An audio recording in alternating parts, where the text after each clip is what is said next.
All right, shares of the electric car company Tesla fell sharply Monday after the company's CEO Elon Musk accused an organizer of the Thai cave rescue of being a pedophile. It started last week when British diver Vernon Unsworth called Musk's plan to rescue the 12 boys trapped inside the cave with a submarine a PR stunt. Unsworth also told CNN that Musk could stick his submarine where it hurts. In a now deleted tweet, the billionaire CEO responded that he would take a prototype of his submarine all the way to the part of the cave where the boys were trapped and wrote, "Sorry, pedo guy, you really did ask for it."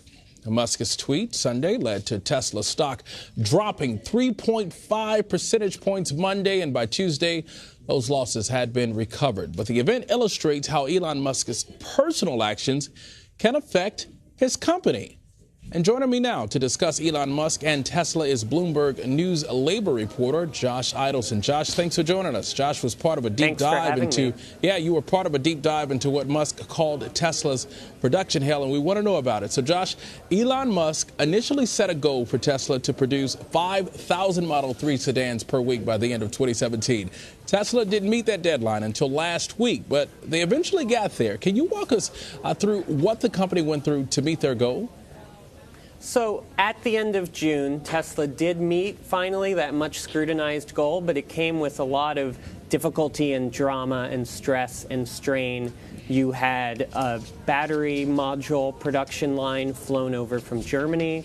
You had, late in the game, a new production line added, not in the building, but in a tent, something that an analyst told us is unheard of outside of a literal war zone. And for the employees who, as Elon Musk said to us, were working their butts off, you had a great deal of pressure and strain and a situation that several described to us as really an exacerbated, more intense version of the pressure and the stress that characterizes working in that factory under Tesla.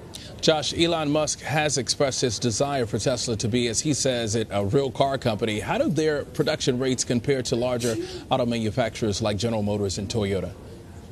Well, there's no question that when the same facility was a joint venture of General Motors and Toyota, it made a lot more cars with a lot fewer people. Tesla would point out that they are taking more of the production in-house, which requires more people, and also that they are making new cars and a new kind of car. One way to look at this is the market capitalization per car that's been produced so far. If you try to measure it, then Tesla is literally off the charts. And we know that because for our feature in Business Week, we made a chart, and the bar for Tesla, for the amount of market cap that they've gotten per car they've produced, spilled over onto the next couple pages of the story. All right, we know that part of the way Musk has hoped to speed up production is to replace human laborers with robots. How's that working out? Well, there are aspects of it that Tesla is proud of. They point to what they say is the first and only place that you have a front seat assembly done without any human beings there. Then there have been problems. There was a major complicated conveyance system that wasn't working well enough and turned into scrap materials for that tent line. And workers say when things like that happen, that just contributes to the experience for them of a factory that feels behind, and when you're made to feel like you're personally behind. All right, you spoke to dozens of current and former workers in Tesla's factory in Fremont, California. What did they tell you about the working conditions in the factory? Something I heard consistently from dozens of people was that safety gets treated as less of a priority in that factory than production goals. That this is a company that's hell-bent on making more cars and therefore tolerates safety problems that it shouldn't. Now, Tesla contests that. They say nothing is more important to them than safety. I also heard from workers about regular, fairly common 12-hour shifts, sometimes 16-hour shifts, people battling exhaustion by drinking Red Bull that in some cases is provided by the company. I talked to someone who witnessed what he said was a traumatic experience of watching a coworker bleeding like crazy, writhing on the blacktop after having an accident with a forklift.